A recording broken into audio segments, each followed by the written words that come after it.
ఈరోజు ఈ కూటమి ప్రభుత్వం ఏర్పడినప్పటి నుంచి దాదాపుగా ప్రతి జిల్లాలో ప్రతి నియోజకవర్గంలో వైఎస్ఆర్ కాంగ్రెస్ పార్టీ నాయకులపైన జరుగుతున్నటువంటి దాడులు కావచ్చు, పెడుతున్నటువంటి అక్రమ కేసులు కావచ్చు, మనమందరం చూస్తూనే ఉన్నాం. కేసులంటే భయపడి బాధపడే స్టేజ్ నుండి కేసులంటే నవ్వుకునే స్టేజ్కి ఈరోజు ఈ కూటమి ప్రభుత్వం వాళ్ళు తీసుకొని వచ్చినారు. ఎందుకంటే ఒకానొకప్పుడు ఏదైనా తప్పు జరిగితే లేదా ఏదైనా ఘర్షణ జరిగితే ఏదన్నా ఫైనాన్షియల్ క్రైమ్ జరిగితే కేసులు పెట్టేవాళ్ళు. కానీ ఈరోజు రాష్ట్రంలో పరిస్థితి ఎట్టుందిరా అంటే జై జగన్ అంటే కేసు పెట్టే పరిస్థితి, వైఎస్ఆర్ కాంగ్రెస్ పార్టీ జెండా పట్టుకుంటే కేసు పెట్టే పరిస్థితి. రూలింగ్ గవర్నమెంట్ కూటమి ప్రభుత్వం అనేది పెట్టుకొని తెలుగుదేశం పార్టీ నాయకులందరూ ఇల్లీగల్ మద్యం వ్యాపారం చేసి వందల కోట్ల ఆస్తులు సంపాదించుకొని ఎక్కడ వాళ్ళు చేసిన తప్పు బయటపడిపోతుందో ప్రజలు చీత్కరించుకుంటారో అని చెప్పి దాని నుంచి డైవర్ట్ చేయాలనే ఉద్దేశంతో జోగి రమేష్ గారి కుటుంబం పైన ఆ నెపం నెట్టి ఇల్లీగల్ మద్యం కేసును వాళ్ళకు అంటగట్టడం జరిగింది. సరే, 83 రోజులు జైల్లో ఉన్న తర్వాత, సాధారణ ఖైదీగా జైల్లో ఉన్న తర్వాత ఒక మాజీ మంత్రి ఆయనకు ఎటువంటి ఫెసిలిటీస్ ప్రొవైడ్ చేయకుండా ఒక సాధారణ ఖైదీగా ఇబ్బందులు పెట్టి ఫైనల్గా వాళ్ళు జైలు నుంచి బయటకు వచ్చిన తర్వాత అన్న వాళ్ళ కక్ష సాధింపు తగ్గిందా అంటే లేకుండా మళ్ళీ వాళ్ళ ఇంటిపైన దాడి చేయడం, పెట్రోల్ బాంబులు వేయడం, యాసిడ్ బాటిళ్లతో దాడి చేయడం అంటే దేనికి సంకేతాలు ఇవన్నీ? ఏ రోజైతే తెలుగుదేశం పార్టీ వాళ్ళు వాళ్ళ యొక్క తప్పుల్ని, వాళ్ళ యొక్క చేతగానితనాన్ని ప్రజలు ఏలెత్తి చూపిస్తారని అనుకుంటారో అప్పుడు డైవర్షన్ కోసం అని చెప్పి ఇటువంటి దాడులు, ఇటువంటి కేసులు అలవాటైపోయింది వాళ్ళకి. ఎందుకంటే ఎవరికైనా కూడా ఆకలితో ఏడుస్తున్నప్పుడు ఆకలి ఆకలి ఆకలి అని ఏడుస్తుంటే వాడికి కడుపు నిండా తిండి పెట్టాలి, కానీ తిండి పెట్టకుండా వాడికి గొడవ పెట్టి ఆ గొడవలో బిజీ ఉండగా ఆకలి మర్చిపోతాడంట వాడు. అదే రకంగా ఈరోజు టీడీపీ వాళ్ళు కూడా చెప్పిన పథకాలను అమలు చేయకుండా, ఇచ్చిన హామీలను నెరవేర్చకుండా, పిల్లలకు ఉద్యోగాలు ఇవ్వకుండా, నిరుద్యోగ వృత్తి ఇవ్వకుండా, 18 ఏళ్ళు దాటిన మహిళలకు 1500 రూపాయలు డబ్బులు ఇవ్వకుండా, రైతులకు సాయం చేయకుండా, రైతులు పండించిన పంటలకు గిట్టుబాటు ధరలు ఇవ్వకుండా, ఒక ఇరిగేషన్ ప్రాజెక్టు తీసుకొని రాకుండా, 99 రూపాయలకే ప్రభుత్వ భూములన్నీ ప్రైవేటు వాళ్లకు అండగట్టుకుంటా, ప్రభుత్వ మెడికల్ కాలేజీలను ప్రైవేటు పరం చేసుకుంటా ఈ రాష్ట్ర ప్రభుత్వాన్ని, రాష్ట్రంలో ఉండే వ్యవస్థనే నాశనం చేసే పరిస్థితికి తీసుకొని వచ్చినప్పుడు, ప్రజలు ప్రశ్నిస్తుంటే తిరగబడే స్టేజ్కి వచ్చినప్పుడు ఏం చేయాలనో తెలియక ఇటువంటి కేసులు అంబటి రాంబాబు గారిపైన, జోగి రమేష్ గారి కుటుంబం పైన, పిల్లేరి రామకృష్ణారెడ్డి గారిపైన, కాకాని గోవర్ధన్ రెడ్డి గారిపైన, విడుదల రజనీ గారిపైన, ఇక్కడ దేవినేని అవినాష్ గారిపైన, పేర్ని నాని గారిపైన, రాష్ట్రంలో దాదాపుగా వైఎస్ఆర్ కాంగ్రెస్ పార్టీ పేరు చెప్పుకునే ప్రతి నాయకుడిపైన అక్రమ కేసులు పెట్టి వాళ్ళు డైవర్షన్ పాలిటిక్స్ చేయాలని అనుకోవడం తప్ప వేరే ఏమీ లేదు. ఎందుకంటే ఆ రోజు జోగి రమేష్ గారి ఇంటిపైన కూడా దాడి ఎందుకు జరిగింది? జోగి రమేష్ గారు నారా లోకేష్ని తిట్టినాడనో ఇంకొకటో కాదు. ఆ రోజు తిరుమల లడ్డు విషయం పైన దాంట్లో పందికొవ్వు కలవలేదని చెప్పి సిట్ ఇచ్చిన రిపోర్టును కప్పిపుచ్చుకోవాలా, ఇది ఎక్కడ చర్చ జరగకూడదు, హిందువులు తెలుగుదేశం పార్టీకో కూటమి ప్రభుత్వానికో దూరం కాకూడదు అని చెప్పి జోగి రమేష్ గారి ఇంటిపైన దాడి చేసి తిరుమల లడ్డు విషయాన్ని అందరూ మర్చిపోయేలాగా చేయాలని అనుకున్నారు. ఎందుకంటే మీరే ఆలోచన చేయండి, గమనించండి. నారా లోకేష్ గారు నిన్న మాట్లాడుతున్నాడు ఎక్కడ, అసెంబ్లీలో నా తల్లి గురించి మాట్లాడినారు అని. ప్రతి అసెంబ్లీ సమావేశాలలో, ప్రతి కౌన్సిల్ సమావేశంలో కూటమి ప్రభుత్వం ఏర్పడిన రోజు నుంచి ఈ రోజు వరకు ఆయన తల్లి టాపిక్ ఆయన్నే ఎత్తుకొని రాజకీయానికి వాడుకుంటాడు తప్ప ఏ ఒక్కరు కూడా ఆయన తల్లిని దూషించింది లేదు.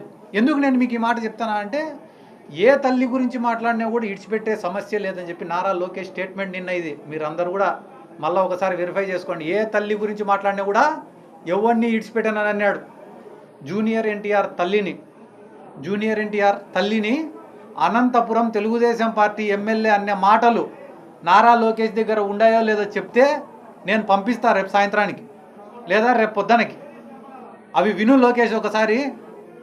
బయటి ప్రపంచంలో ఉండే మహిళల గురించి, బయటి ప్రపంచంలో ఉండే ఆడోళ్ళకు అన్యాయం జరిగితే చూసే సంగతి తర్వాత, నీ బంధువు, నీ కుటుంబం ఎన్టీ రామారావు పోలికలతో అచ్చుగుద్దినట్టు పుట్టిన జూనియర్ ఎన్టీఆర్ వాళ్ళ అమ్మను మాట్లాడితే నువ్వు ఏం చర్య తీసుకున్నావో చెప్తే ఆ తర్వాత అంబటి రాంబాబు గారి తల్లి గురించి ఎవరేం మాట్లాడినారు, జగన్మోహన్ రెడ్డి గారి తల్లి గురించి, వాళ్ళ కుటుంబ సభ్యుల గురించి మీ మీడియాలలో, సోషల్ మీడియాలలో ఏమేమి పెట్టినారో నేను వివరించి చెప్తా.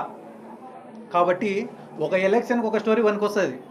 ఒక ఎలక్షన్లో ఏడ్చినారు, మా కుటుంబాలను తిట్టినారనో, మా కుటుంబ సభ్యులను అవమానపరిచినారనో, అసభ్య పదజాలం వాడినామనో ఏమేమో మాట్లాడి ఏడ్చినారు, కన్నీళ్లు పెట్టుకొని స్టేట్ అంతా తిరిగినారు. ఒక ఎలక్షన్ అయిపోయింది, ప్రజలు నమ్మినారు, మీకు ఓటు వేసినారు, అయిపోయింది. సేమ్ స్టోరీ మరొక 5 ఏళ్ళు మీరు నడపాలని అనుకుంటున్నారు చూడు, అది మీ అవివేకం అని నేను చెప్తాను. గ్రామాలలోకి రాండి, ఒకసారి తిరగండి. జగన్మోహన్ రెడ్డి ప్రవేశపెట్టిన పథకాలను మీరు కొనసాగించడం తప్ప ఈ రోజు వరకు ఈ రాష్ట్రానికి మీరు కొత్తదనం చూపించిందంటూ ఏమీ లేదు. మీరు ఒక్క కొత్తదనం ఏం చూపించినారా ఈ రాష్ట్రానికి అంటే, కొత్త మార్గాలలో అవినీతి ఎట్ట చేయాలా, ఎట్లా డబ్బులు సంపాదించుకోవాలా, స్టోర్ బియ్యం ఎట్ట చేయాలా, లిక్కర్ వ్యాపారం ఎట్ట చేయాలా, మైనింగ్లో ఎట్ట డబ్బు సంపాదించాలా, అమరావతి అని ఒక మహానగరాన్ని చూపించి దాంట్లో కావాల్సిన వాళ్ళకు వర్కులు ఇచ్చి పర్సెంటేజ్లు ఎట్టెత్తాలా, ఇవి మాత్రమే మీరు కొత్తదనం చూపించింది రాష్ట్రంలో. అంతకుమించి ఈ రాష్ట్ర ప్రజలకు మీ వల్ల ఒరిగిందంటూ శూన్యం అని చెప్పి ఈ సందర్భంగా తెలియజేసుకుంటూ, ఏదో మా పైన కేసులు పెడితేనో, వైఎస్ఆర్ కాంగ్రెస్ పార్టీ నాయకులపైన కేసులు పెడితేనో భయపడి వీళ్ళు రాజకీయం సాధించుకుంటారని మీరు అనుకుంటున్నట్టున్నారు. ఎవడు రాజకీయాలలోకి వచ్చినా కూడా ఒక ఆశయంతో రాజకీయాల్లోకి వస్తాడు, ఒక ఆలోచనతో రాజకీయాల్లోకి వస్తాడు, నమ్ముకునే వాడిని కాపాడుకోవాలని రాజకీయాల్లోకి వస్తాడు, ఎదగాలనే కోరికతో రాజకీయాల్లోకి వస్తాడు. రాజకీయాల్లోకి వచ్చినాడంటే వాడు అన్నిటికీ తెగించే రాజకీయాల్లోకి వస్తాడు తప్ప పూలబాట ఉంటుందని చెప్పి, ఎటువంటి కష్టాలు రావని, ఎటువంటి అవమానాలు జరగవని చెప్పి ఏ ఒక్కడు కూడా రాజకీయాల్లోకి రాడు. కాబట్టి అన్నిటికీ తెగించి రాజకీయాల్లోకి వచ్చిన వాళ్ళకు మీరు కొత్తగా భయపించేది కూడా ఏమీ లేదు. 20 ఏళ్ళు 30 ఏళ్ళు భవిష్యత్తు ఉంది ఎవరికి, ఈ నారా లోకేష్కి. అందరూ మీ తెలుగుదేశం పార్టీ నాయకులు ఏం మాట్లాడుకుంటున్నారో తెలుసా? నారా లోకేష్ గారు, లోకేష్ చుట్టుపక్కల ఒక కోటరీ ఉంది అంటున్నారు. గతంలో మా జగన్ సార్ అనేవాళ్ళు, జగన్ సార్ చుట్టూ కోటరీ ఉంది, ఆ కోటరీ అంతా కూడా కార్పొరేట్ క్రిమినల్స్ ఉన్నారు అని చెప్పి తెలుగుదేశం పార్టీ వాళ్ళే విమర్శించేవాళ్ళు. నేను నిన్న టీడీపీ వాళ్ళని అడిగినా, ఏరా మమ్మల్ని ఆ రోజు టెన్నారా, ఇప్పుడు మీ పరిస్థితి ఏమి అంటే, అవునన్నా మా లోకేష్ చుట్టూ కూడా కోటరీ ఉంది, కానీ వీళ్ళందరూ స్టువర్టుపురం దొంగలన్నా అంటున్నారు. కాబట్టి నీ పక్కన ఎట్లాంటి వాళ్ళు ఉన్నారు, ఎట్లాంటి వాళ్ళని ఎంకరేజ్ చేస్తున్నావు అనేది నువ్వు ఆలోచన చేసుకో.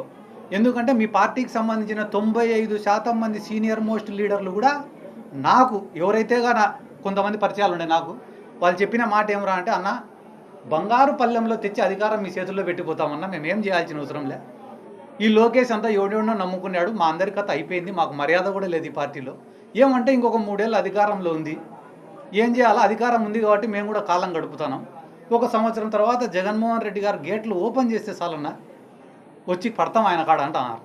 కాబట్టి ఇది నిజమా కాదా అనేది వాళ్ళనే క్రాస్ చెక్ చేసుకుంటే అర్థమైపోతుంది, మేమేం కొత్తగా చెప్పాల్సినటువంటి అవసరం లేదు. కాబట్టి ఒక బీసీ సామాజిక వర్గంకి సంబంధించిన ఒక పెద్ద లీడరు జోగి రమేష్ గారు ఎన్నో ఏళ్ళ నుంచి అటు ఇటు మారుకుంటా కాదు, వైఎస్ఆర్ కుటుంబానికి నమ్మకంగా ఉన్నారు. కాబట్టి ఇటువంటి వాళ్ళకు అండగా మా యువజన విభాగం కూడా ఉంటుందని చెప్పి తెలియజేయడానికే ఈరోజు ఇక్కడ వాళ్ళ ఇంటికి కూడా రావడం జరిగింది. అక్రమ కేసులకు భయపడేది లేదు, ఖచ్చితంగా ప్రభుత్వం చేసే తప్పులను ఎండగడతాం, వాళ్ళు చేసే ప్రతి ఒక్క తప్పును కూడా ఏలెత్తి చూపిస్తామని కూడా ఈ సందర్భంగా తెలియజేసుకుంటూ సెలవు తీసుకుంటాం. Thank you.